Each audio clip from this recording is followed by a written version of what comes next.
Welcome to the deep dive. Today we're looking at something that often gets missed when we talk about big personal changes, especially weight loss. Mhm. It's not just the physical stuff, it's the deeper psychological, the emotional journey that happens. Absolutely. Our sources for this deep dive are really fascinating field notes, individual stories, and insights from an expert, Dan Hollis. Yeah, he had some really powerful takes on this. So, our mission today is to explore those internal shifts, when your body changes, what happens inside? And maybe even more, how do you handle things after the physical transformation? Right. Like, what happens when you look in the mirror and you don't quite recognize the person looking back? That question it really gets to the heart of what we're digging into, this idea of identity lag. Identity lag. Yeah, and this is where things get, well, really interesting. It challenges what we usually think makes transformation so hard. Mm. It's often not the part you expect. Okay, so let's unpack that. Our sources give us this really vivid example, Adrienne. She's 53. And picture this. She's just, standing at her bathroom sink, brushing her teeth.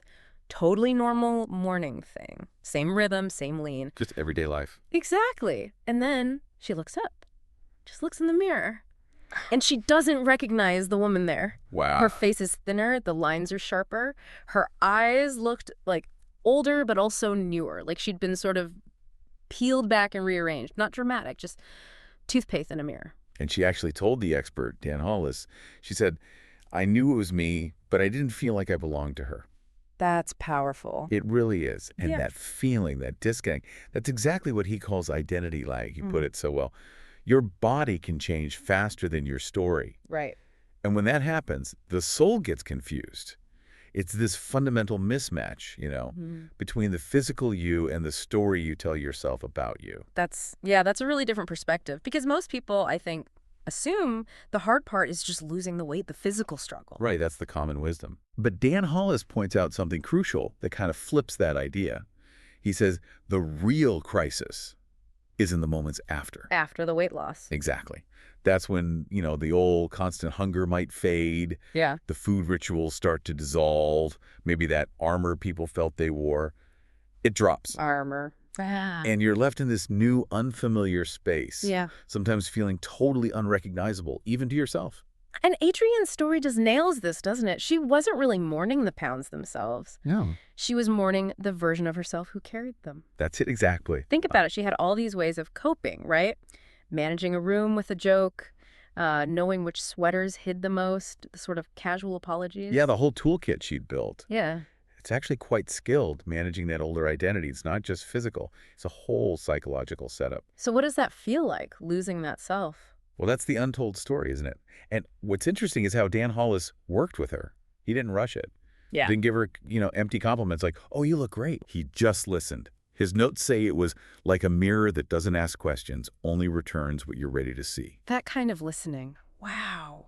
That takes patience. Incredible patience. Yeah. And acceptance, which is so vital when someone's navigating that deep kind of change. That reframes everything. He told her the weight loss is just the clearing. The becoming takes longer. Yes. The clearing, Yeah. then the becoming. So how did he help her do the becoming part in that cleared space? Well, they started working not on, diet plans or exercise, but on language, on the words she used. Language. How so? He guided her in rewriting the names of things. So, for example, something she used to label shame, Yeah. that became memory. Control shifted to curiosity. Discipline evolved into alignment. Okay. So changing the internal narrative. Exactly. A deep recalibration, Yeah. letting her see her past and her present differently. And so Adrienne started to fill that new frame, not with the old fears or food, but with permission. That's what the notes say. Permission, yeah. Permission to not know yet, to be awkward in that in-between phase. Permission to build a new story without having to, burn the old one down. Right. It's about grace in the process, not erasure. Finding space for the new without condemning the old. Which brings us to the end of her story, or this part of it. The mirror itself didn't change. Nope. Still the same mirror. But how she greeted it changed. She didn't flinch away, wasn't quite smiling yet, maybe. But she just stood there longer. Mm-hmm. Held the gaze. Yeah. And Dan Hollis would say, that is something. That's progress. Finding that new sense of belonging, even in the quiet uncertainty. That's a really powerful story. And it leads us kind of naturally into another big challenge, setbacks. Ah, yes, the setbacks. The sources talk about this idea of falling without failing, which I think is huge because personally, I know before understanding this stuff, any setback felt like starting over, like failure, like I was broken. Oh, absolutely. That's such a common feeling. But Dan Haas's take is, again, really counterintuitive. He says most people don't relapse into hunger. Okay. What do they relapse into? They relapse into confusion. Confusion. Interesting. Yeah. It shifts the whole thing away from shame and willpower, doesn't it? Towards understanding and clarity. So he really pushes that setbacks are predictable, not shameful. Exactly. Yeah. Not a sign you're lazy or didn't try hard enough. They're signals. Yeah. Your body, your brain trying to recalibrate. Just signals you're human. Just reframing it like that could change so much for someone going through it. Totally revolutionary for many people. He uses this great analogy, too.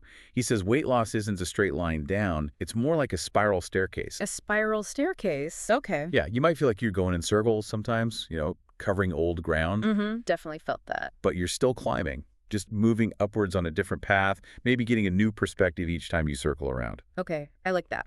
What about plateaus? Hitting that wall where nothing seems to change. That feels like failure too. Right. But Dan explains it as that's your body catching up. That's your metabolism asking for grace. Asking for grace, not failure. Not failure, just a pause. A biological adjustment. Necessary even. And what about old cravings?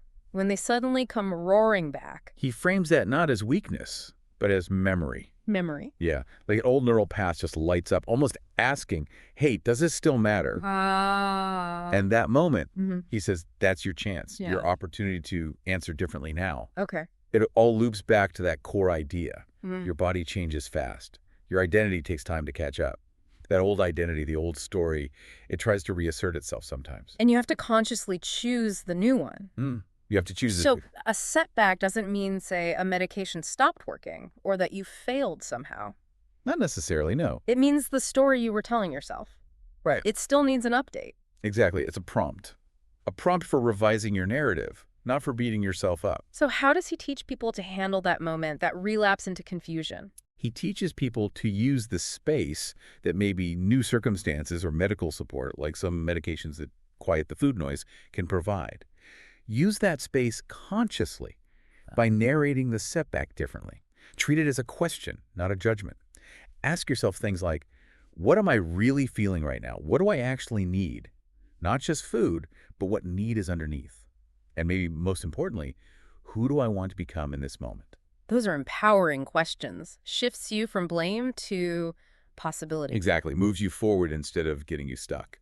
Which brings us to a really key takeaway for anyone listening who's maybe hit a bump in their own journey. It doesn't mean you're losing. It might just mean you're learning. Yeah, beautifully put. So wrapping this up, what this deep dive really shows us is that, true transformation, especially with weight loss, it's not just about the body changing. Right. It's profoundly about integrating that change into who you are, into your sense of self. It's about adapting your story to fit your new reality, finding a new way to belong inside your own skin. So if you've ever looked in the mirror and felt, yeah, the shape looks different, maybe even right, but the soul feels a bit missing, or if your reflection has sometimes felt more like a stranger than, like home, you are definitely not alone in that. Not at all. You're just in that part of the story, the part where you learn how to belong to yourself again. This is that quiet window he talks about. Maybe the old, intense hunger is gone. But something else, maybe something more honest is arriving. Yeah. Let it in. Let it take its time. You're not behind schedule. You're actually just beginning.